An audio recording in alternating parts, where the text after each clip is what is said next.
The letter arrived on a Tuesday, crisp and officious, bearing the Oak Haven Estates Homeowners Association crest, an oak leaf that looked more like a diseased spleen. It declared my ranch gate, a sturdy 10-foot affair of weathered cedar and black iron my grandfather had set, a flagrant violation of aesthetic standards, Section 4, Subsection B, Paragraph 3, Gate materials and approved colors. Approved colors apparently did not include the noble patina of 30 years well-weathered. Brenda Maxwell, HOA president, self-appointed guardian of suburban beige, had found a new crusade. My ranch, 100 acres of actual working land bordering their pristine cul-de-sacs, had always been an irritant to their sensibilities. She'd finally found her angle. The letter demanded immediate remediation or fines would accrue. My wife, Sarah, read it over my shoulder, her breath a small, angry hiss. She can't be serious. This gate was here before Oak Haven Estates was a twinkle in some developer's greedy eye. Our daughter, Lily, who loved that gate because it meant Daddy was home, looked worried. I design and build military-grade excavation and material handling systems. Think precision earth movers that can dig a bunker in hostile territory overnight or sift through disaster rubble with surgical delicacy. My tolerance for bureaucratic nonsense, especially the self-important kind, is inversely proportional to my understanding of soil mechanics, which is vast. Brenda shouldn't have picked this fight. The sheer audacity, the presumption, was what galled. This wasn't about a mismatched mailbox. This was about heritage, about a boundary that had stood for generations. The letter felt like a probe, a test of will. I folded it neatly. Let's see what Section 4, Subsection B, Paragraph 3 actually says about ranches predating the HOA's entire existence. The stakes were clear. My home, my family's peace, and a line drawn in the dirt that Brenda Maxwell was about to learn was fortified far beyond her petty imaginings. She thought she was dealing with another sheep. She was about to meet the wolf who designed the sheep pen. The notice wasn't just a violation. It was an invasion, and it wouldn't stand. I already knew I would win. The question, the delicious, unfolding, tactical question, was how, and how spectacularly. The first fine notice arrived a week later, $50, for failure to comply gate aesthetics. It was accompanied by a photograph of my gate, taken from an intrusive angle, clearly from just inside my property line. Trespass. Interesting. Brenda was escalating. I paid the fine, with a check, by mail, sent with return receipt requested. The cost of the certified mail was almost as much as the fine itself. A small, dry amusement. The following week, another notice. Unapproved livestock scent. Violation, olfactory nuisance. My cattle, apparently, smelled like cattle. The audacity was breathtaking. This wasn't just about a gate anymore. It was about the fundamental nature of my land, my livelihood. Brenda was trying to legislate reality. Sarah was furious. She's trying to drive us out, Jack. She wants our land for more of her ticky-tacky boxes. Lily started having nightmares about the mean lady taking her pony, Buttercup. That was a line. I started a file, a thick manila folder labeled Brenda. Each notice, each photograph, each piece of correspondence was meticulously logged. I also began a quiet survey of Oak Haven Estates. My initial assessment, a collection of residents cowed by Brenda's iron-fisted rule, too afraid of fines or social ostracism to challenge her. They whispered about her, about the time she'd had Mrs. Henderson's prize-winning roses dug up for being non-compliant varietals. My sidekick in this burgeoning operation, Marcus, lived 2 streets over in Oak Haven. He was a retired signals intelligence analyst, a man whose natural paranoia had been professionally honed. He viewed HOAs as domestic terror cells. "She's got cameras, Jack," he told me over coffee, his eyes darting around my kitchen. "Not just the official ones. I've seen her lurking, and her little network of informants. It's Stasi-light." He was already digging into the HOA's financials and bylaws, a task he undertook with the grim enthusiasm of a cryptographer cracking an enemy code.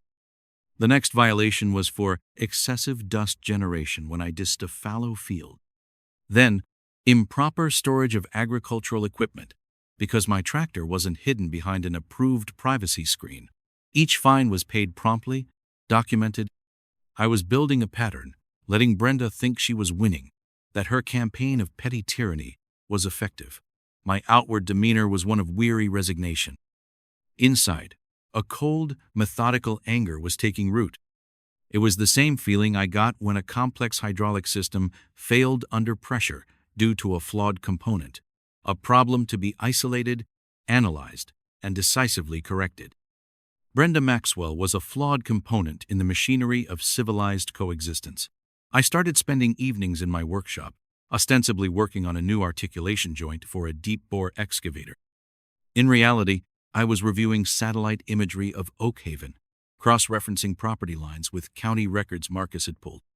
Brenda's meticulously manicured lawn, her perfectly aligned rose bushes, her fence, a pristine white vinyl affair, were of particular interest, especially the fence line. It seemed ambitious. The moral violation, when it came, was not grand or dramatic in its execution, but chilling in its intent. It involved Lily. She had a small vegetable garden near the house, her pride and joy. She'd won a blue ribbon at the county fair last year for her tomatoes.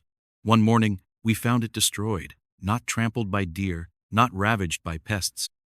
The tender shoots were systematically sliced, the carefully tended soil churned as if by a spiteful hand.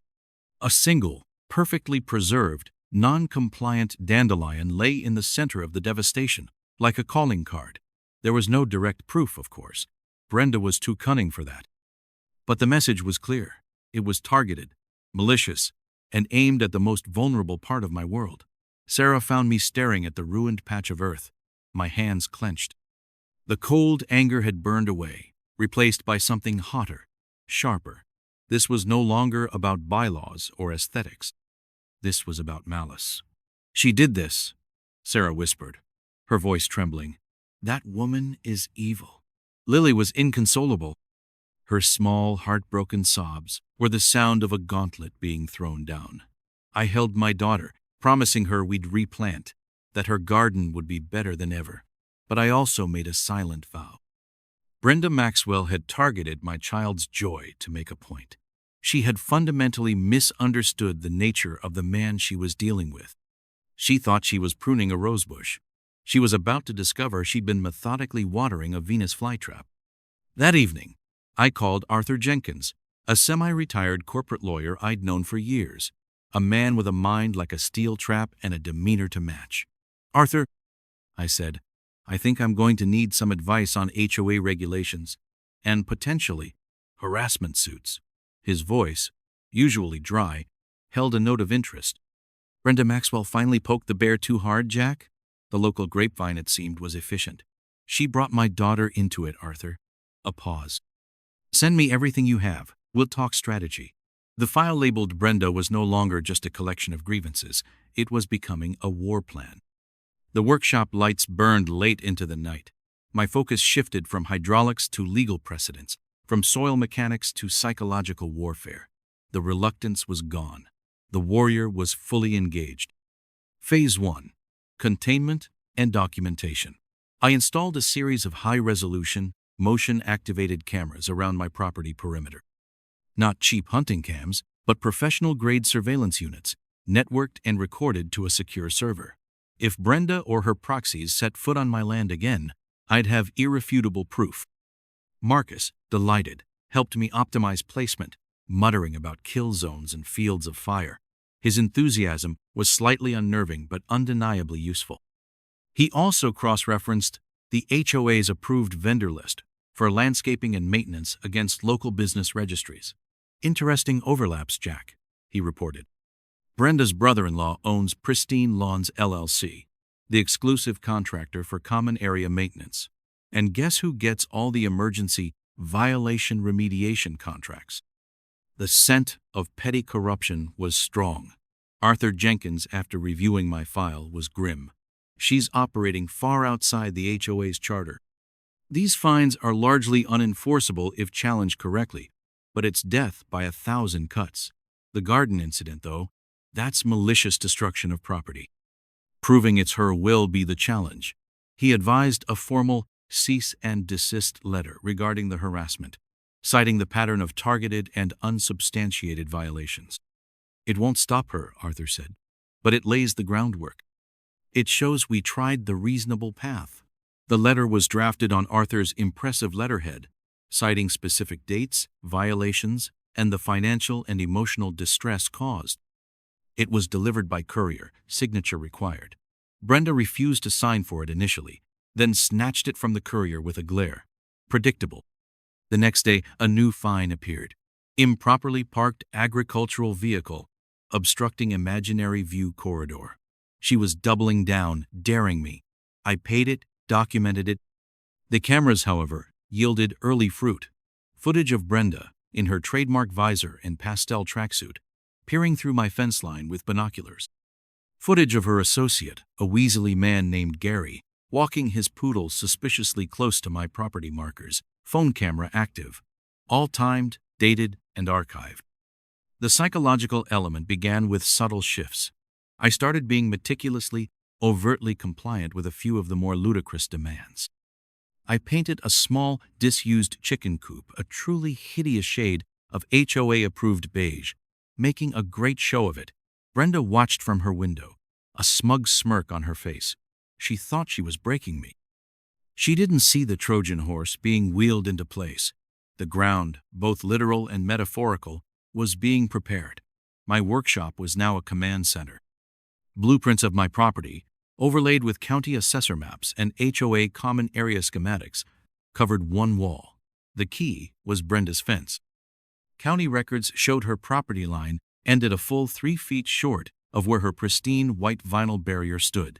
She had encroached significantly. The next tactical strike was multi-pronged. First, Arthur Jenkins filed a formal complaint with the county planning department regarding Brenda's fence encroachment, complete with certified survey data I'd commissioned. Simultaneously, he sent a letter to the HOA board, not just Brenda, but all members, outlining her pattern of harassment, the frivolous fines, and the potential legal liability for the HOA if her actions continued unchecked. This was designed to isolate her, to make the other board members nervous. They were, by all accounts, largely Brenda's rubber stamps, but self-preservation is a powerful motivator. Then came my part. I needed to do some essential maintenance along my property line. Specifically, I needed to clear a drainage ditch that ran parallel to Brenda's encroaching fence, a ditch that had been there for 50 years but had become somewhat silted up. A task requiring, naturally, an excavator. Not one of my military-grade behemoths, but a nimble, powerful, compact unit, perfect for close-quarters work. I rented one, a bright yellow machine that gleamed in the morning sun. I made sure to start work early on a Saturday, when many Oak Haven residents were home. The sound of the diesel engine was a polite but firm announcement. I began by carefully scraping away the accumulated silt and debris from the ditch on my side of the true property line, which the survey flags now clearly demarcated. The work was precise, the bucket of the excavator moving with practiced skill. Brenda appeared almost instantly, her face a mask of outrage.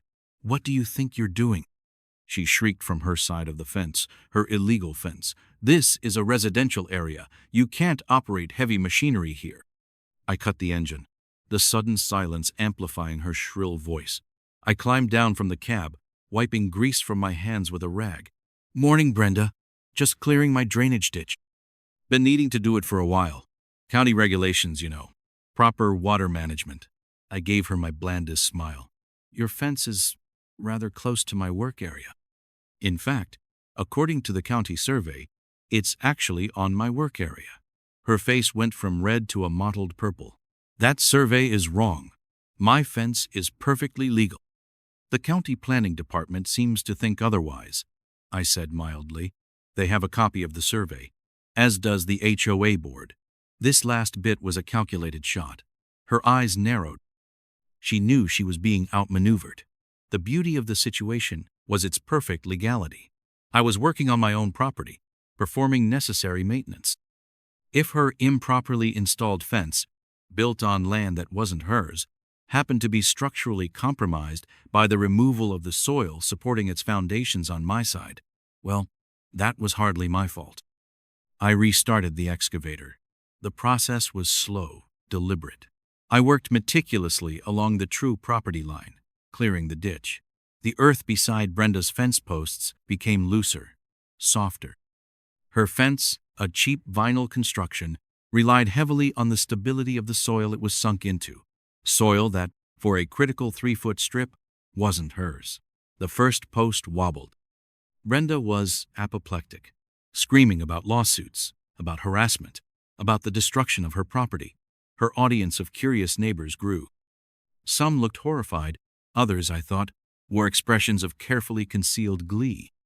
Then, with a groan of tortured plastic and a sigh of yielding earth, a 20-foot section of Brenda's pristine white fence sagged, then gracefully, almost comically, collapsed inward, onto my property.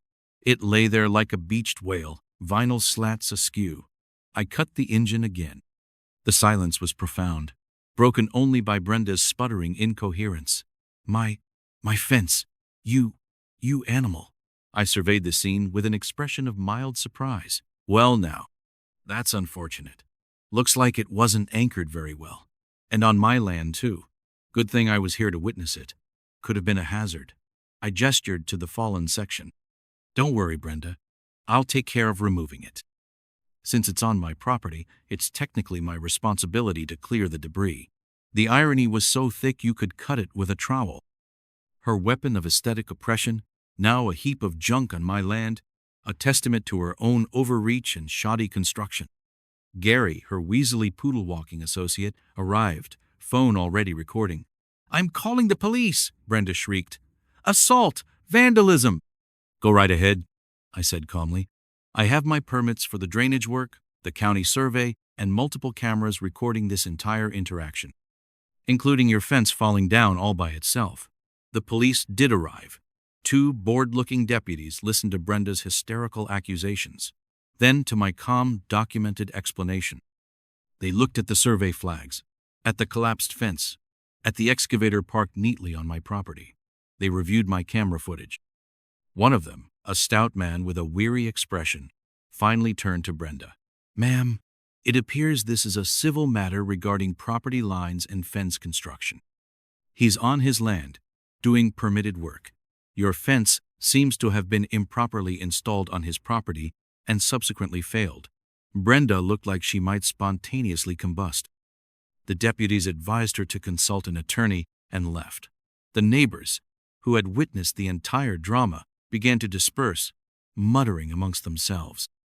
The legend of the collapsing fence spread through Oak Haven like wildfire. Brenda's authority, built on fear and bluff, had taken a very public, very physical hit. The beautiful part? I hadn't laid a finger on her fence. I'd simply reclaimed what was mine, and the laws of physics, abetted by shoddy workmanship and illegal encroachment, did the rest. The fence incident was the catalyst. Marcus, energized by the public spectacle, redoubled his efforts. "She's rattled, Jack. Time to hit her where it hurts, the books." He spent days buried in HOA financial statements, meeting minutes obtained through a friendly, and now emboldened, board member and public records. What he unearthed was a tapestry of incompetence and petty graft. Inflated invoices from Pristine Lawns LLC, Brenda's brother-in-law's company. No-bid contracts for minor repairs at exorbitant rates. Discretionary funds used for community enhancement projects that seemed to primarily benefit Brenda's own property. A new sprinkler system for the common area bordering her yard. An ornate lamppost, non-compliant with general HOA lighting rules, ironically, at the entrance to her cul-de-sac.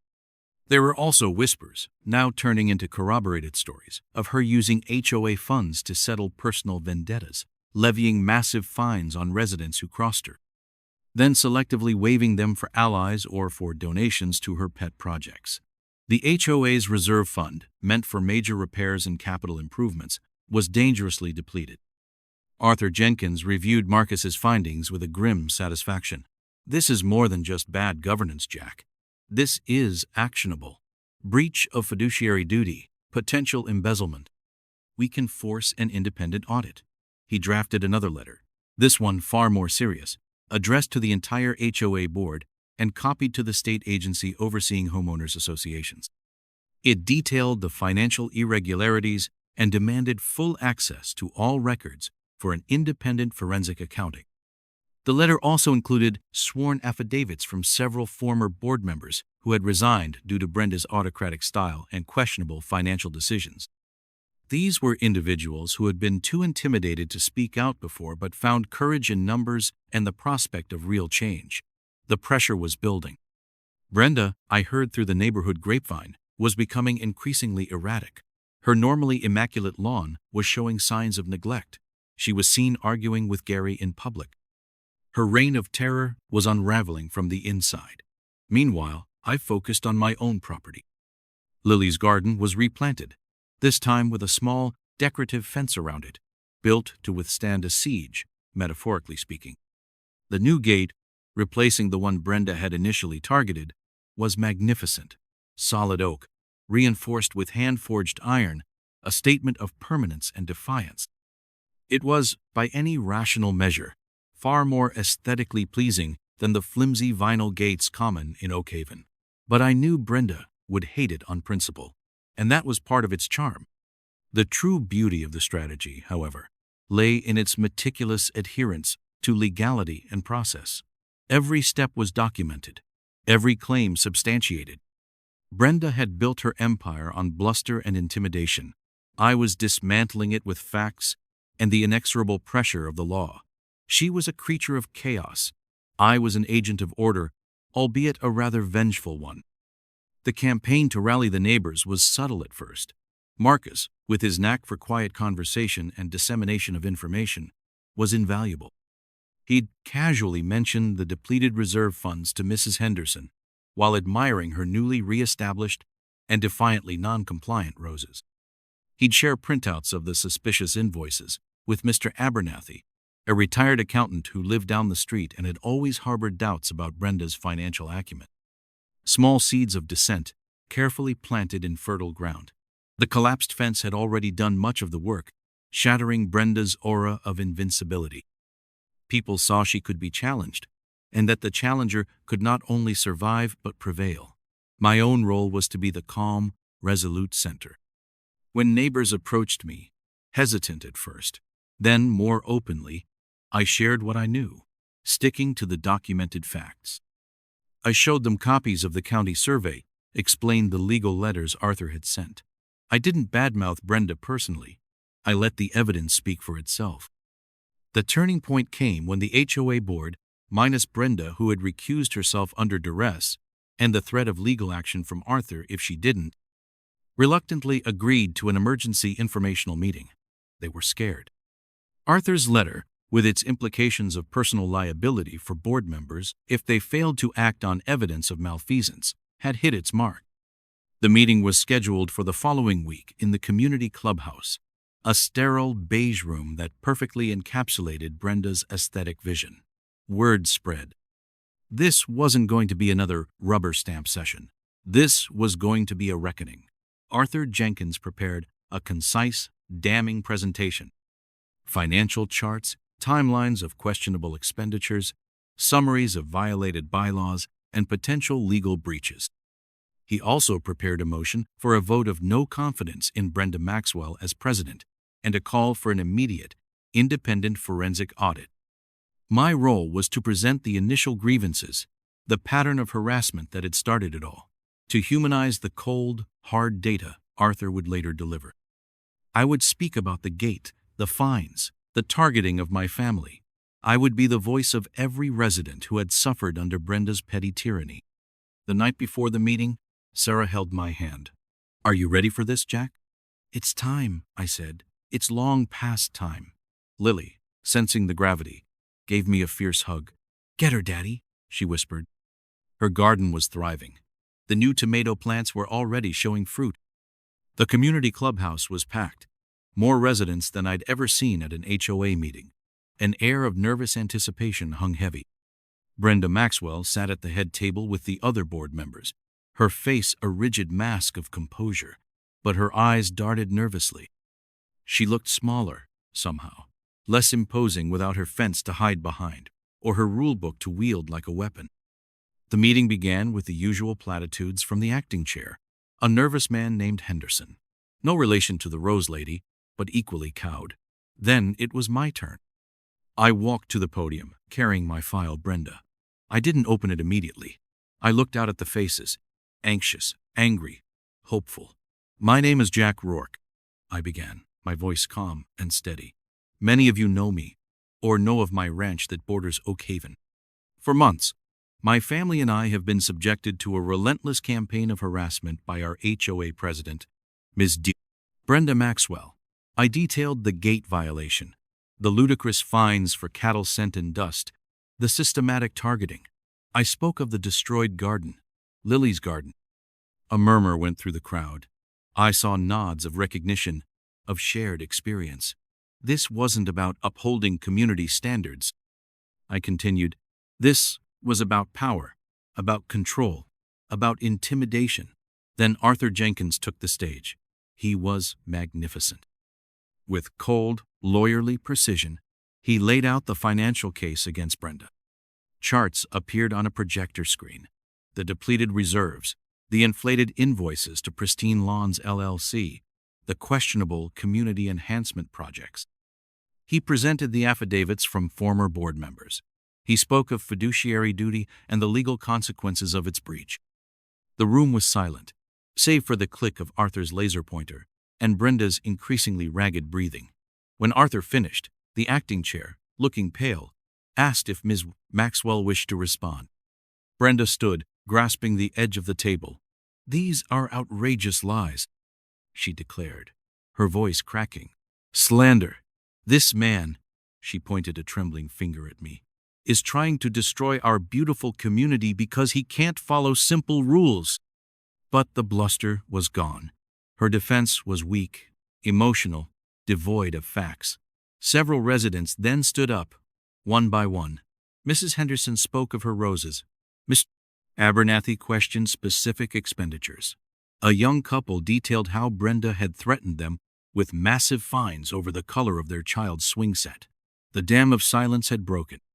Arthur Jenkins then formally made the motion, a vote of no confidence in Brenda Maxwell as president of the Oak Haven Estates Homeowners Association, and a resolution to commission an immediate, independent forensic audit of the HOA's finances for the past 5 years.